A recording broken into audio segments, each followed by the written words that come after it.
Gandang gabi. Ito na pang resulta sa ating STL Bulacan para sa araw na to, Tuesday, June 9, 2026 para sa ating third draw result.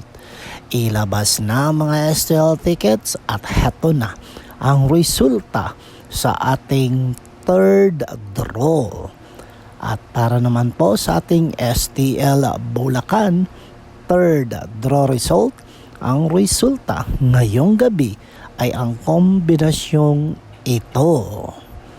Laging tandaan mga ka-STL, dapat isipin natin lagi ang prioridad natin ay ang pamilya. Kaya dapat huwag tayong gagawa ng mga bagay na ikakasira nila. Okay? At lalong-lalo na huwag tayong lalabag sa batas. Okay?